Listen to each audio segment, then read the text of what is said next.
Biotech channel में स्वागत है। तो बच्चों जो है, जैसा कि इसमें स्कैटरी सिस्टम या उत्सर्जन तंत्र चल रहा है और जो कि बहुत इम्पॉर्टेंट टॉपिक हो, चाहे नीट का पेपर हो और चाहे बोर्ड का पेपर हो, जो है हर एक पेपर में जो है इससे क्वेश्चन पूछा जाता है। तो बच्चों इसमें क्या होता है कि जिस समय हम स्कैटरी सिस्टम की बात करते हैं, तो क्योंकि जिसमें बहुत इम्पॉर्टेंट टॉपिक होता है, चाहे नीट का पेपर हो और चाहे बोर्ड का पेपर हो, सभी से बच्चों ये क्वेश्चन पूछा जाता है। वो अब आती है कि लेकिन वीडियो स्टार्ट करने के पहले इसको आप बच्चों से शेयर कर दीजिए। तो जैसा कि इसमें टॉपिक चल रहा था disorder related to the discussion, तो इसमें चल रहा था डिसऑर्डर रिलेटेड टू डिस्कशन। इसके पहले वीडियो में हमने पढ़ाया था और उसी के क्रम में आज आगे है वो। तो जिस समय डिसऑर्डर की हम बात करते हैं, तो डिसऑर्डर ही बहुत ही खतरनाक बीमारी होती है और चाहे जो कोई भी परीक्षा हो उसमें बच्चों ये इससे क्वेश्चन रहेगा डिसऑर्डर संबंधी। तो इसलिए जो है वो बहुत इंपॉर्टेंट टॉपिक है वो। अब आती है बच्चों, इसमें क्या होता है नेफ्राइटिस, माने किडनी का डिसऑर्डर में बात करते हैं स्कैटरी सिस्टम का। तो अगला डिजीज आता है नेफ्राइटिस आता है वो। नेफ्राइटिस या इसको इंग्लिश में, हिंदी में भी नेफ्राइटिस कहते हैं और बच्चों इंग्लिश में क्या होता है नेफ्राइटिस कहलाता है। और ये नेफ्राइटिस जो डिजीज होता है, ये किडनी संबंधी जो होता है डिजीज होता है वो। और ये जो होता है दो प्रकार का होता जो है वो। नंबर वन, माने कि नेफ्राइटिस जो रोग होता है ये दो प्रकार का होता है वो। नंबर वन होता है ग्लोमेरुलो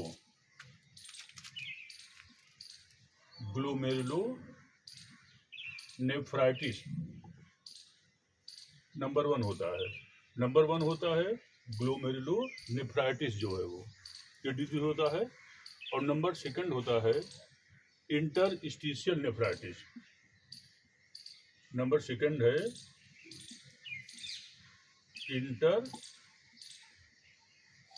इंटरस्टिशियल नेफ्राइटिस। माने ये दो डिजीज होते हैं। नंबर वन होता है ग्लोमेरुलो नेफ्राइटिस होता है और नंबर सेकंड होता है इंटरस्टिशियल नेफ्राइटिस रोग होता जो है वो। अब होती है कि तो अगला क्या होता है, जब हम पहली बात करते हैं नेफ्राइटिस का, तो फर्स्ट होता है ग्लोमेरुलो नेफ्राइटिस। तो बच्चों ग्लोमेरुलर नेफ्राइटिस में क्या होता है कि जिस समय वृक्कों की नेफ्रॉन्स, माने जो किडनी में नेफ्रॉन्स होते हैं वो, और नेफ्रॉन्स क्या होता है, nephrons is the unit of the, माने कि ये जो होता है किडनी मिलता है और इसको क्या कहते हैं वृक्क नलिका, या इसे हम क्या कहते हैं नेफ्रॉन्स कहते हैं वो, वृक्क नलिका और नेफ्रॉन्स। और इसका डायग्राम जो है इसके पहले के वीडियो हमने बच्चों ये बताया था जो है वो। अब आती है कि जिस समय हम वृक्क नलिका माने ग्लोमेरुलर नेफ्रॉन्स की बात करते हैं, तो बच्चों इस केस में क्या होता है, जिस समय नेफ्रॉन्स, ये देखिए ये तो होता है ना जो है वो ऐसे, ये इसमें क्या होता है, एक ग्लोमेरुलस हो गए माने कि इसका गुच्छ कहलाता है, और इसके बाद यहाँ पर इसको एफरेंट आर्ट्रियोल बोलते हैं और ये वाला एफरेंट आर्ट्रियोल कहलाता है। और ये जो पोर्शन होता है बच्चों, जो कटोरे माने कि बाउल शेप होता है, इसको हम क्या कहते हैं बोमैन कैप्सूल कहलाता है वो। ये जो होता है इसे हम बोमैंस कैप्सूल कहते हैं, बोमैंस कैप्सूल। तो अब आती है कि वृक्कों की जब नेफ्रॉन्स में जिस समय इन्फ्लेमेशन होता है, माने क्या मतलब शोथ, या उसको क्या कहते हैं इन्फ्लेमेशन कहते हैं वो। इन्फ्लेमेशन या क्या कहलाता है, शोथ कहलाता है। तो जिस समय नेफ्रॉन्स में माने इन्फ्लेमेशन या शोथ हो जाता है, तो इस कंडीशन को हम नेफ्राइटिस कहते हैं। अब आती है कि ग्लोमेरुलस भाग, माने क्या मतलब कि ये देखिए यहाँ पर क्या कहलाता है, इसको हम ग्लोमेरुलस कहते हैं वो, ग्लोमेरुलस, या इसकी हिंदी केस का गुच्छ होती है। जैसा कि हमने इसको पहले वीडियो में बताया था कि जो एफरेंट आर्ट्रियोल होता है ये आगे जा करके लगभग 60 और पतली पतली केस का गुच्छ में बढ़ जाता है वो, इसको क्या कहते हैं ग्लोमेरुलस कहते हैं। अब आती है ग्लोमेरुलस भाग में जो सूजन होता है उसको क्या कहते हैं, उस कंडीशन को ग्लोमेरुलर नेफ्रॉन्स कहते हैं वो कंडीशन जो होती है इसको हम ग्लोमेरुलो नेफ्रॉन्स कहलाता है जो है वो, ग्लोमेरुलो नेफ्रॉन्स कहते हैं। अब होती है कि अब आता है कि ब्रिक नलिका होती है वो, ये देखिए जो होता है ये ब्रिक, माने क्या मतलब, जिसमें ग्लोमेरुलस में इन्फ्लेमेशन होता है, इसको हम ग्लोमेरुलर नेफ्रॉन्स कहते हैं। लेकिन जिस समय नेफ्रॉन्स माने कि इसको क्या कहते हैं, proximal distant convoluted tubule, हैंडलेज loop. अब आती है कि जिस समय जो ब्रिक नलिका होती है या नेफ्रॉन्स होता है और इसमें जब इन्फ्लेमेशन आ जाता है जो है वो, तो वो कंडीशन माने कि उसके माने कि नलिकाओं के बीच के स्थान भाग में सूजन को हम क्या कहते हैं, इसको इंटरस्टिशियल, इसको जो होता है इंटरस्टिशियल नेफ्राइटिस कहते हैं। माने इट मीन्स दो प्रकार का नेफ्राइटिस रोग होता है, एक ग्लोमेरुलर नेफ्राइटिस होता है और सेकंड क्या होता है, इंटरस्टिशियल नेफ्राइटिस रोग। तो बच्चों यह रोग जो होता है संक्रमण माने इन्फेक्शन, अगला क्या होता है टॉक्सिन्स, ठीक है, और ऑटो इम्यून कारण होता जो है वो। अब होती है कि इस कंडीशन में क्या होता है कि मूत्र कम निकलता है, तो मूत्र को कम निकलने को बच्चों क्या कहते हैं, ओलिगोस्यूरिया कहा जाता है वो। तो oligosuria is a type of condition when the flowing of the urine is the less amounts. ये भी कंडीशन खराब होती है क्योंकि मूत्र को कम निकलना माने कि न तो अधिक निकले और न तो कम निकले जो है वो, क्योंकि लगभग 24 आवर बच्चों जो होता है, एक स्वस्थ मनुष्य जो होता है 1.5 से 2 लीटर यूरिन का बहिष्कार करता जो है, मूत्र का विसर्जन करता है वो। तो अगर इससे कम भी नहीं होना चाहिए, इससे ज़्यादा भी हो जा रहा है, तो भी ज़्यादा होने पर क्या होता है, डायबिटीज या शुगर की बीमारी वाली कंडीशन बच्चों इसमें आती जो है वो। अब होती है कि इस कंडीशन में जब ओलिगोसूरिया होती है तो अवशिष्ट पदार्थ जो होता है रक्त में ही रह जाते हैं वो। इनके अलावा कभी कभार क्या होता है कि जो क्षतिग्रस्त ग्लोमेरुलाई होती है, माने जो क्षतिग्रस्त ग्लोमेरुलस या ग्लोमेरुलाई होती जो है वो, इससे रक्त निकल करके, माने इससे जो होता है रक्त निकल करके मूत्र के साथ निकलता है वो। इस कंडीशन को, इसको हम हिमेटोयूरिया कहते हैं वो, हिमेटोयूरिया कहलाता है वो। तो कभी कभार आप देखे होंगे कि हिमेटोयूरिया में क्या होता है, यूरिन के साथ ब्लड की फ्लोइंग होती है, बड़ा खतरनाक होता है। जब आदमी पेशाब करता है, माने यूरिन बहिष्कार करता है, उस समय यूरिन के साथ ब्लड निकलता है वो। तो that condition is known as the haematuria कहलाता है, हिमेटोयूरिया। अब होती है इसके कारण जो होता है, अगर हिमेटोयूरिया लगातार हो रहा है तो इसमें पेशेंट जो होता है बच्चों ये मर भी जाता है। तो बड़ी खतरनाक बीमारी होती है ये नेफ्राइटिस रोग जो होता है, जो किडनी संबंधी डिसऑर्डर है ये बहुत ही बच्चों खतरनाक क्या होती है, बीमारी होती है। और इसके लिए तुरंत जो है हमको जो न्यूरोलॉजिस्ट होते हैं और जो क्या बोलते हैं जो है वो, जो कि माने कि इसमें क्या होता है कि जो कि किडनी डॉक्टर होते हैं उनके से डायरेक्ट हमको कांटेक्ट करना चाहिए बच्चों जो है वो। तो एक इसके बारे में रहा, this is all about the nephritis disease जो है वो। अब अगला बच्चों इससे संबंधित डिसऑर्डर आता है, उसको हम कहते हैं रीनल कैलिकुलाई। Next disorder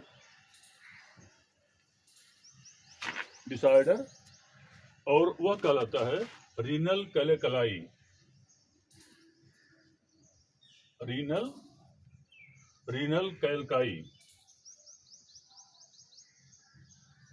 कैलकाई। तो बच्चों रीनल कैलकाई जो होता है ये भी किडनी संबंधी जो होता है ये डिसऑर्डर है वो। अब होती है कि वृक्क में, जिस समय मान लीजिए कि हमारी किडनी है, ये किडनी होती है, तो किडनी में जिस समय स्टोन्स माने स्टोन्स का फॉर्मेशन हो जाता है, इसको पथरी बोलते हैं वो।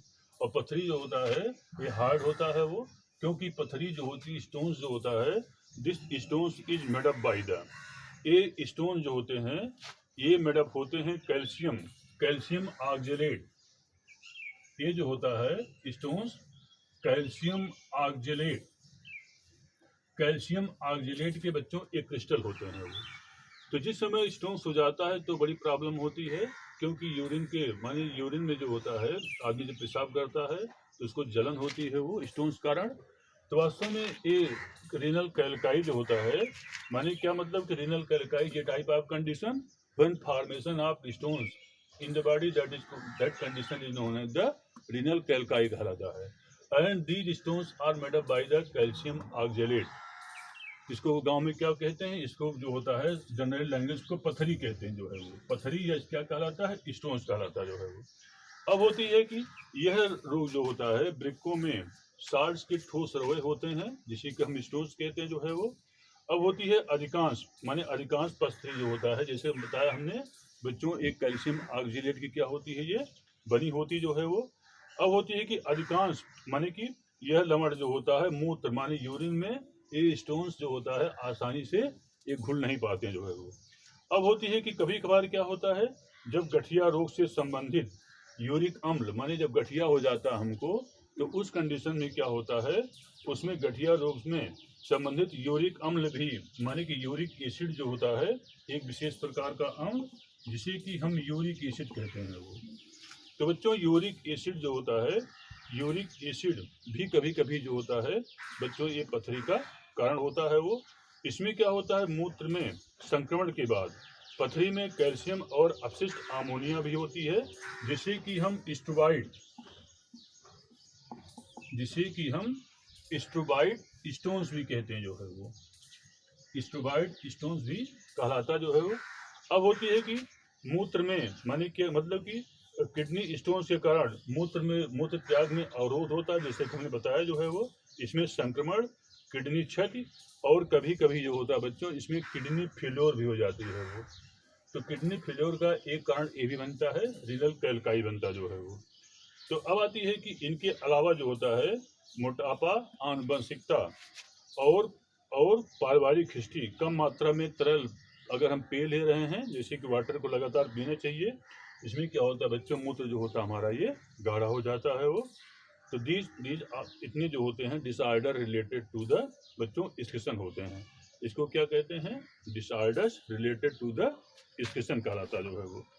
अब होती है कि बच्चों नेक्स्ट हेडिंग आता है, नेक्स्ट हेडिंग होता है ब्लड डायलिसिस या आर्टिफिशियल किडनी होती है वो। तो नेक्स्ट हेडिंग आती है, नेक्स्ट हेडिंग ब्लड डायलिसिस और आर्टिफिशियल किडनी। ब्लड डायलिसिस और उसको कहते हैं आर्टिफिशियल किडनी। ब्लड डायलिसिस और आर्टिफिशियल किडनी, आर्टिफिशियल किडनीज। तो बच्चों इसमें क्या होता है, आपने सुना होगा कि डायलिसिस, आपने सुना होगा कि डायलिसिस कराया जा रहा है। तो वास्तव में डायलिसिस होता क्या चीज़ है, और इस कंडीशन पर जो है, किस कंडीशन पर हम डायलिसिस को कराते हैं जो है वो। अब होती है बच्चों कि यदि किसी ह्यूमन में अगर हमारा किडनी, माने किडनी ब्लॉक हो जाए, या दोनों किडनी काम न, जैसे दो किडनी होती है, तो एक किडनी अगर खराब हो गई तो दूसरी किडनी भी जो होता है वो काम कर सकती है वो। लेकिन मान लीजिए दोनों किडनी खराब हो गई, तो उस केस में क्या करते हैं कि हम किडनी का ट्रांसप्लांट करते हैं वो। अब होती है कि इसमें क्या होता है, जैसे मान लीजिए कि अगर दोनों किडनी खराब हो गई, तो डॉक्टर क्या काम करता है कि रोगी को, पेशेंट को जीवित करने के लिए वो ब्लड डायलिसिस या आर्टिफिशियल किडनी का वो क्या होता है, ये माने कि आर्टिफिशियल किडनी का निर्माण करता है। जैसे क्या कहते हैं बच्चों, ये ब्लड डायलिसिस कहलाता है वो। अब होती है कि ब्लड डायलिसिस में क्या करते हैं कि जो काम किडनी, माने आर्टिफिशियल एक कृत्रिम मशीन होती है, जैसे के द्वारा हम ब्लड को फिल्टर करके यूरिया को मतलब अलग कर लेते हैं जो है मूत्र को।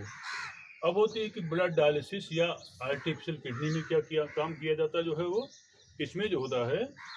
तो बच्चों आज इसके बारे में हम इसके बाद डिस्कस करेंगे। इसको लाइक करना बच्चों ना भूलिएगा। धन्यवाद।